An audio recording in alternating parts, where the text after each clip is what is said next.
law, and we drafted others that are related for electoral laws and so on like that.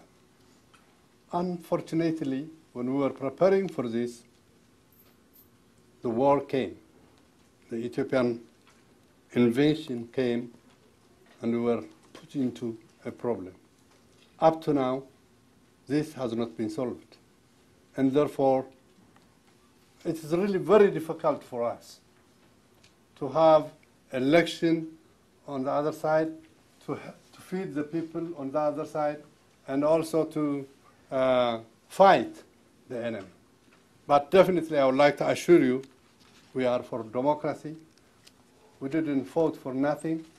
We want democracy for sure, and we want development for Eritrea. We'll take a couple more questions. The one back here, yes, please. Thank you, Ambassador. You have said that Eritrea is a new country, meaning that geopolitical entity had only existed some 15 years ago. And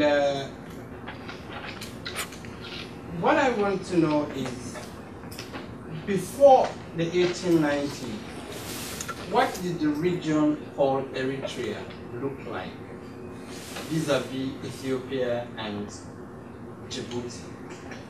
Or Sudan, for that matter. Sudan. And Sudan. And how much did that reality of that period play in resolving the crisis that exists today? Given that most of the times it is argued that border problems in Africa have been as a result of the colonial demarcation.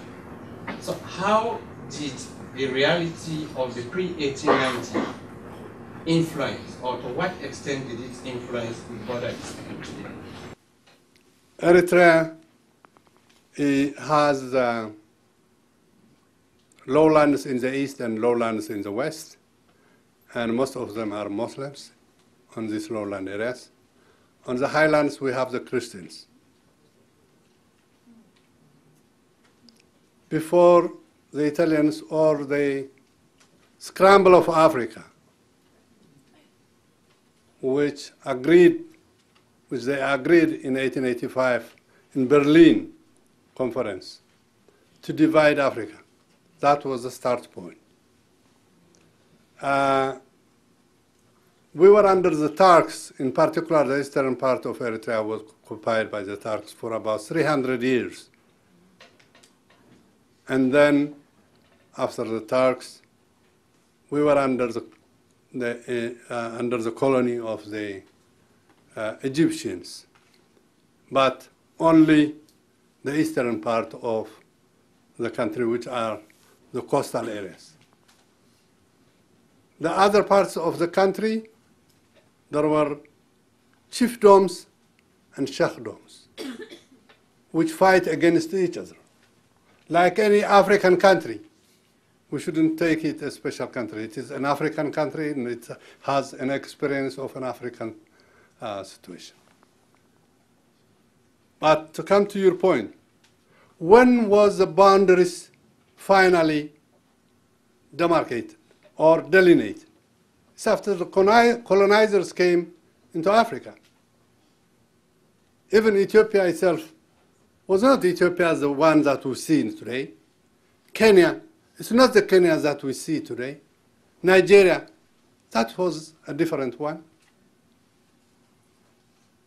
Therefore, the real demarcations of the borders or nationhood of those countries started to develop after the colonizers invaded Africa. The other issue I would like to mention is it's really very difficult. How did they do this delimitation? How did they form a country? In itself is a big problem. If you go to Tanzania and Kenya, you find the same tribes in Tanzania and the same tribes in Kenya. They speak the same language. They have the same culture.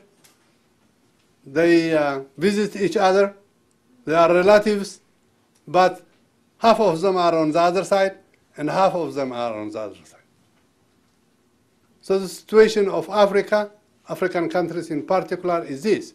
And it is this with the OAU, when they were, when it was having its second or third meeting in 1964 in Cairo, they decided that the borders of African countries should remain as they were left by the colonizers. So in the same way, our borders were demarcated by the Italians, and still it has to continue that way. This is what we see, and as far as Eritrea is concerned, before the colonizers, if you are asking that, there were chiefdoms in certain areas, there were sheikdoms in other places, and these people, you know, they fight against each other, the stronger takes over. That was the system we had. We never had any other government. As far as Ethiopian legend history is concerned, they say even they were controlling as far as Saudi Arabia and Yemen. I think this is a good time to stop because it is 8 o'clock. And I want to thank Ambassador Desta for speaking with us about his country.